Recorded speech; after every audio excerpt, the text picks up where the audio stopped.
14th, the bodies of Libby and Abby were found near the Monon High Bridge. And since then, investigators have released these two blurry pictures, an audio clip of the main suspect's voice, and this composite sketch of who they believe is the killer. This Sunday, you'll be able to walk into a grocery store, purchase alcohol without a problem. Now, that's because today, Governor Eric Holcomb will be signing a bill to legalize Sunday alcohol sales. We do have some snow on the cars, so it may take a bit longer to get out on those roads, and also it's not something you can just dust away. You actually do have to scrape this. As you can hear that, it's mostly just ice on these windshields. I'll tell you when and where you need to be to check out this weekend's Living Nativity scene in Lafayette. I'll have the times for you coming up in a live report. But we were stopped right here on North 9th Street Road, which is right outside of Battleground. As far as that we can see, this road is completely flooded, and it goes into a couple of the yards over here. And we also had to tell people to turn around because we don't think they can get past this way. If you head over to the IRS website right now, I can show you. Everything seems to be working right now, but that wasn't the case yesterday morning for taxpayers. I got to see the West Lafayette firefighters in action. They'll be training over the next few days to see what they would do if a fire broke out in one of these brand new high-rises here like the Hub. Now, this gives them a chance to perfect their response times, but also a chance to prepare for if the real thing does happen. I am at St. Mary's Healthcare Center, and I'm going to actually step behind the camera now to show you what this storm did last night. It completely knocked over this tree. On extremely cold nights and mornings like the one we're having right now, Lafayette Urban Ministry converts its waiting room into a warming station. It's located right here off 4th Street, and it's open from midnight until 7 a.m. Now, Lafayette police are working a fatal shooting investigation just south of downtown. News 18's Cameron Harden is live near the corner of South 9th and Virginia Streets. Cameron, what can you tell us? We're just hours away from a vote to decide the future of Purdue University-Kaplan merger. The Higher Learning Commission is expected to take its vote this morning in Chicago. Ready for the attack. West Lafayette firefighters are freshening up on their training as new high-rise buildings pop up around the city. We're going to get in there. We're going to pre-plan the building. We're going to wrap our mind around what we're up against or what we're going into. So open her up. Now, Lieutenant of Training Eric Doyle is taking around 45 firefighters through simulations. Our motto here is we want to train until we can't get it wrong. They're using the Wabash Landing parking garage to go over their skills and test out new equipment. So just improved everything that we had systems before. We've basically just added some equipment and some lighter weight hose to make it easier, more effective for us to get up into the building. The firefighters say that once they put on their gear and they grab their hose, they could be carrying up to 80 pounds on this flight of stairs. So it gives them a good chance to see if they're physically fit to tackle on a challenge like this. This is where we want to make mistakes or find any problems. And adjust their tactics if they need to. Doyle says there are benefits to these new buildings that will also help them out. Most of them have fire pumps, and they're a wet standpipe, so the water is basically there to start with. Feed it into them. And with this new system, they can get a lot of water very quickly up into the building. This will allow them to fight potential fires faster. We've done it in training. We've been in that scenario. We know what to do. So you come up and say, hey, okay, I know what to do. I'm on the right page. Let's go do it. Dolan Bennett has lived in Bridgewater Court Apartments for about 6 years, and he says those who run this property neglected to fix an issue that caused a hole in his ceiling. But I spoke with the property manager who says otherwise. I just want this done. I want to get paid for my furniture. I want this done. This is their negligence, not mine. Dolan Bennett is getting ready to move out of his Bridgewater Court apartment in Lafayette. It's run by Consolidated Property Management. I haven't really had any problems with this apartment.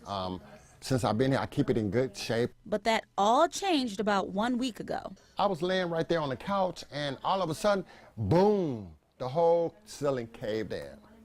The white stuff and all that stuff caved in. He made an emergency maintenance call to report the issue, and he says the water from the ceiling damaged his couch. I'm not laying on that. And speakers. They told me there wasn't nothing they can do. I should have had home rental insurance. He says the management company is negligent because he reported the leak in the ceiling about a month ago. But property manager Ashley Randall says it was not previously reported. No, absolutely nothing, or it would have been taken care of. She adds they are not responsible for the damage to his property. Because stated in our lease, it does clearly outlined that the tenants are responsible to obtain a renter's insurance policy on their own to protect his or her belongings in the event, in events such as this. She says this information was in the lease Bennett signed. Any accidental damage done to the unit caused by the bursting or leaking of a water pipe, gas pipe, sewage pipe, or anything of that nature would be covered under that policy.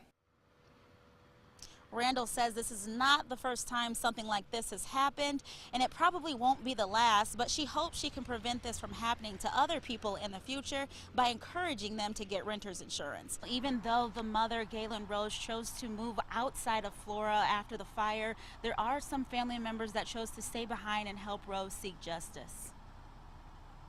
It's kind of, it's kind of just like be quiet, because we feel like our girls was left behind in a lot of situations. On November 21st, 2016, this home on East Columbia Street in Flora was engulfed in flames.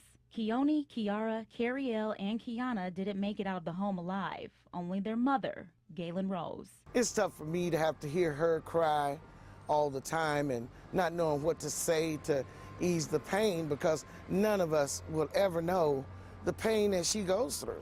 They were Jacqueline Parlow's great nieces. She says this investigation is frustrating. There's nothing we can do about it, We're not detectives and everything, so we have to trust and believe that they're going to do the best that they can to help my nieces. The Indiana State Fire Marshal's office ruled the fire was intentionally set. This announcement was followed by several officials involved in this ongoing investigation resigning. Now, Indiana State Police First Sergeant Jerry Holman says ISP is the lead investigative agency in this case. But I think what the community wants to know is, are we still actively pursuing the person responsible for this? And yes, we are. He says ISP has 2 detectives assigned to this investigation full-time. Yes, we do have solid persons of interest in this case. But he also believes there are people withholding information. It's very frustrating for the family, very frustrating for the community of Flora, and very frustrating for us. Holman says people need to overcome their fear and know that we will help them remain anonymous if they have information that will help us put the people behind bars that are responsible for this horrible crime.